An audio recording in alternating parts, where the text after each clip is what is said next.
All my cash, all my dreams, all my life savings. He got cash. And what did he give you in return? The officer gave me a receipt, man, a piece of paper. No citation, no nothing. My name is Emil Woods. I'm from Natchez, Mississippi. I grew up in the country, man, hunting, fishing, riding horses, swinging through the bayous on vines, just country stuff, man. I have a racehorse here, and he's my baby. I took him in and I fed him, and he fell in love with me and I fell in love with him.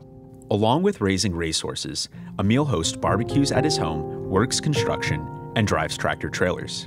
He came to me one day and he said, "Babe, I want to own my own trucking business." I said, "Okay, that's cool. What do you need me to do?" He said, "Can you help me get this truck?" I said, "Okay." So I started working overtime. After finding a few potential trucks in Houston, Emil borrowed $13,000 from his niece and $6,500 from Jordan. He brought over $40,000 on his trip. I made it almost into Houston, and they got pulled over by the cops.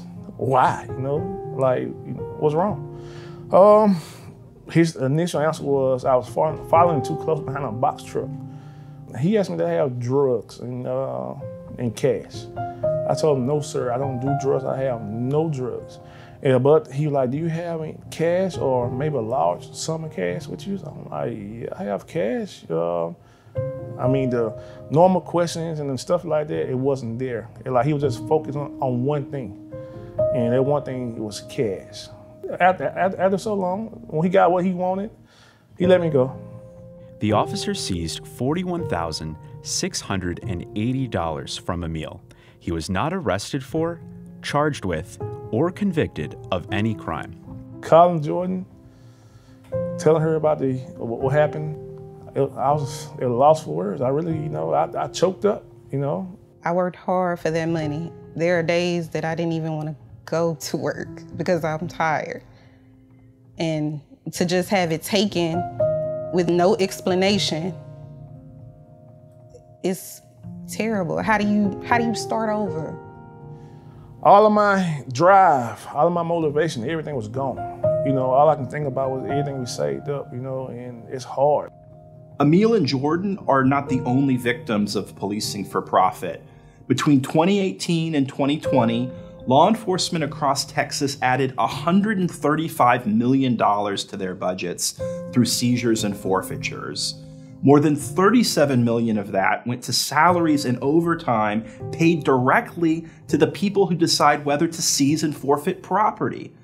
Houston takes in more than 10% of the statewide total and pays more than $2 million every year to police just for salaries and overtime. The more property they seize, the more money they make. This financial motive to seize property has led Houston to adopt shoddy practices.